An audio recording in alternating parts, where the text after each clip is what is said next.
Waalaikumsalam warahmatullahi wabarakatuh. Nama saya Firda Ramdhani dari kelas IPA 4 absen 13 dan saya di sini mempresentasikan tentang sistem hormon. Nah, di sini KPD 1 yang pertama itu berdasarkan gambar tersebut identifikasilah nama-nama kelenjar hormon sesuai pada nomor yang tertulis dalam gambar. Yang kedua, jelaskan macam-macam hormon yang dihasilkan dari setiap kelenjar hormon. Yang ketiga, analisislah fungsi dari hormon yang dihasilkan dari kelenjar hormon.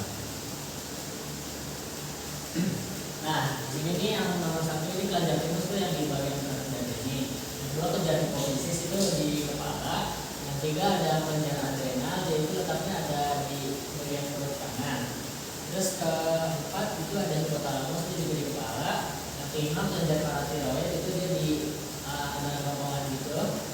Yang keenam ini testis itu bagi pria. Terus yang ketujuh itu ada kelenjar tiroid sebelahnya kelenjar paratiroid. Terus nomor 8 ada kelenjar pankreas, dia di sebelah kelenjar adrenal. Terus yang ke-9 ada ovarium bagi perempuan. Nah, macam-macam kelenjar yang dihasilkan. Kelenjar timus menghasilkan hormon yang berkaitan dengan proses pembentukan sel limfosit T, yaitu komponen sel darah putih yang berperan sebagai pertahanan tubuh dari serangan penyakit. Yang kedua, kelenjar hipofisis menghasilkan hormon adrenokortikotropi atau ACTH, hormon FSH, oksitosin, hormon GH, hormon LH, prolaktin, hormon TSH, hormon ADH atau vasopresin. Yang ketiga ada kelenjar adrenal.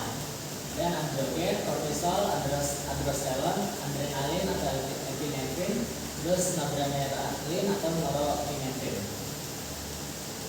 Yang keempat ada kelenjar pineal, itu mengandung pinealosid, yaitu sel yang menghasilkan hormon melatonin.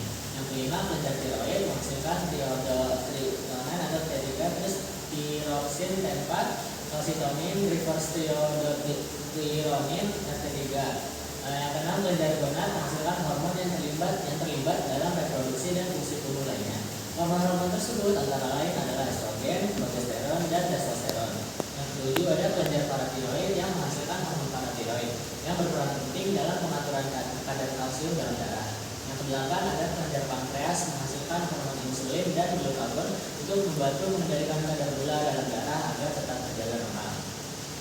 Nah, fungsi-fungsi kelenjarnya yang pertama ini kelenjar timus berfungsi untuk memproduksi hormon pembentukan sel limfosit T yang merupakan komponen dari sel darah putih. Kelenjar hipofisis berfungsi memproduksi sistem hormon yang penting untuk tubuh seperti somatotropin, prolaktin, luteinizing, follicle stimulating, terus thyroid stimulating hormone, adrenocorticotropic hormone.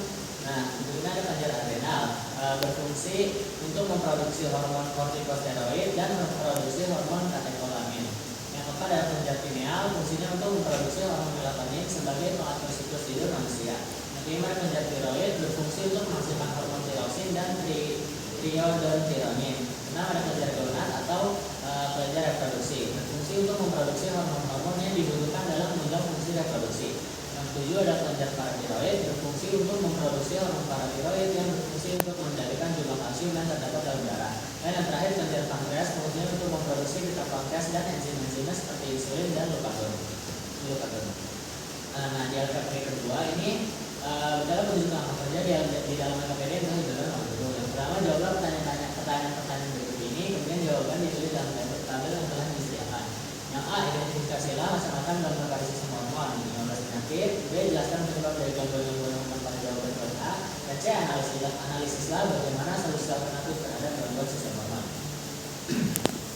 Nah, gangguan yang pertama itu ada hipertiroidisme.